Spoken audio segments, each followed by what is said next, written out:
Oke, kali ini kita akan membedah dua jurus yang luar biasa ampuh dari channel Ngaji Roso. Dua jurus ini, kalau kita pahami, bisa membantu kita menguasai realitas kita sendiri.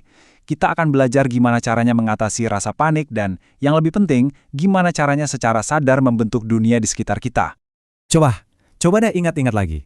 Pernah nggak sih kamu ada di satu situasi di mana rasanya itu benar-benar tertekan, panik, pikiran kayak buntu, dan nggak ada jalan keluar sama sekali? Nah, momen itulah yang akan jadi titik awal pembahasan kita kali ini. Sumbernya ini ngasih analogi yang kena banget. Pikiran kita waktu lagi panik itu persis kayak anak kecil yang kejebak di lift rusak. Dia histeris, nangis, pikirannya tertutup rapat. Dalam kondisi kayak gitu, mustahil dia bisa dengerin nasihat atau menerima bantuan. Nah, kondisi inilah yang harus kita atasi duluan. Ini dia inti masalahnya.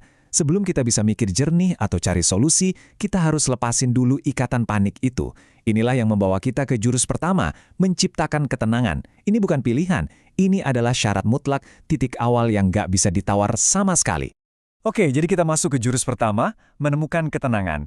Ini bukan sekedar rileks-rileks biasa ya, tapi ini soal membangun sebuah fondasi internal yang sakral, sebuah zona tenang sebelum kita coba mengubah apapun yang ada di luar sana. Nah, sumbernya menggambarkan kondisi ini sebagai sebuah zona yang sakral. Zona ini bisa kita masuki lewat berbagai cara, misalnya meditasi, atau seperti yang dibahas di sumbernya, lewat sound healing. Tujuannya apa? Tujuannya supaya kita bisa dengerin suara hati kita lagi, menerima pesan-pesan dari intuisi yang biasanya ketutup sama berisiknya pikiran kita sehari-hari. Dan ini nih perbedaannya. Jelas banget kan? Coba deh bayangin seorang penyelam scuba yang panik di bawah air. Oksigennya jadi boros banget, napasnya ngos-ngosan, dan dia malah membahayakan dirinya sendiri. Sekarang, bandingin sama penyelam ahli yang tetap tenang. Dia rileks, ngatur napasnya, hemat oksigen, dan bisa mengendalikan situasi dengan penuh kesadaran. Nah, itulah kekuatan pikiran yang tenang. Oke, jadi kalau ketenangan itu fondasinya, terus apa yang kita bangun di atasnya? Nah, disinilah kita masuk ke jurus kedua. Bagaimana kita secara aktif, secara sadar memilih realitas yang kita mau. Ini dia ide kuncinya. Semesta itu diibaratkan seperti cermin raksasa. Dia nggak akan pernah berdebat sama kamu, dia cuma akan memantulkan kembali apapun yang kamu yakini. Kalau kamu percaya sesuatu itu benar, ya itulah yang akan jadi kenyataan buat kamu. Nah, yang menarik banget dari sini adalah gimana cara kerjanya. Realitas itu bukan sesuatu yang kaku dan tetap, tapi hasil langsung dari prasangka atau keyakinan yang kita pilih untuk kita pegang. Semesta itu tugasnya cuma satu, mengkonfirmasi pilihan kita. Jadi apapun pilihanmu, semesta akan bilang, siap, laksanakan. Poin ini sederhana, tapi dalam banget maknanya. Kita itu punya kehendak bebas. Kita punya pilihan untuk memegang keyakinan yang memberdayakan kita, yang bikin hidup kita lebih baik. Jadi pertanyaannya balik lagi ke kita. Kalau kita punya pilihan, kenapa juga kita milih prasangka yang buruk? Oke, teori sih gampang ya.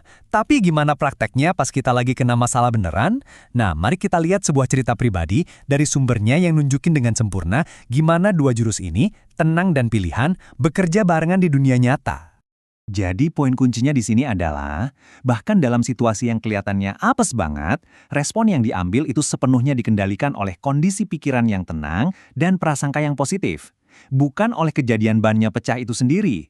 Dia nggak menyalahkan keadaan, tapi fokus pada respons yang bisa dia kendalikan. Dan kutipan ini benar-benar merangkum semuanya. Ini filosofi inti dari seluruh pembahasan kita. Yang paling penting itu bukan apa yang terjadi pada kita, tapi bagaimana kita menanggapi apa yang terjadi pada kita. Disitulah letak kekuatan kita. Oke, mungkin sekarang ada yang mikir, kalau emang segampang itu, kok kayaknya keinginan saya dari dulu belum terwujud juga ya? Pertanyaan yang wajar banget. Dan ini membawa kita ke konsep terakhir yang jauh lebih dalam, yaitu soal keselarasan batin. Nah, ini dia kuncinya, siap-siap ya. Sumbernya bilang begini, kalau kamu bisa menginginkan sesuatu, itu artinya hal tersebut sudah ada untukmu, minimal dalam bentuk potensi. Keinginanmu itu sendiri adalah sinyal bahwa realitas itu mungkin untuk kamu wujudkan. Dan bukan cuma ada loh, tapi hal itu tuh udah berjodoh sama kita. Konsep ini menarik banget. Keinginan sejati kita itu ibarat takdir atau jodoh yang sedang menunggu untuk kita jemput. Dia udah jadi pasangan jiwa kita, tinggal ketemu aja. Jadi, masalahnya bukan karena keinginan kita itu susah banget dicapai. Masalahnya adalah kita sendiri yang secara nggak sadar menolaknya. Jodoh itu udah ada di depan mata, tapi entah kenapa kita nggak bisa melihat atau menerimanya. Nah, ini nih yang membawa kita ke akar masalah yang sebenarnya. Bukan keinginan yang salah, tapi ada sebuah program tersembunyi di dalam diri kita yang tanpa sadar terus-menerus kita jalankan. Jadi, suara-suara negatif di kepala kita yang bilang, kamu nggak bisa, kamu nggak pantas. Itu bukan sekedar kebiasaan jelek, itu adalah sebuah identitas atau program rusak yang terbentuk dari luka-luka di masa lalu yang mungkin belum sembuh. Suara-suara itu adalah gema dari program tersebut. Ini juga ngejelasin kenapa seringkali kita ikut seminar motivasi, semangatnya meledak-ledak, beberapa minggu kemudian balik lagi ke setelan pabrik. Kenapa? Karena seminar itu cuma ngubah di permukaan. Kalau program atau identitas di bawahnya nggak diubah, kita pasti akan kembali ke pola yang lama.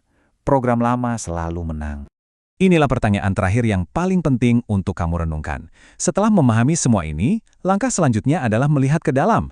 Coba jujur sama diri sendiri. Program apa sih yang sebenarnya lagi berjalan di dalam diri kamu saat ini? Apakah program itu membantumu, atau justru program itulah yang menghalangi jodohmu untuk datang?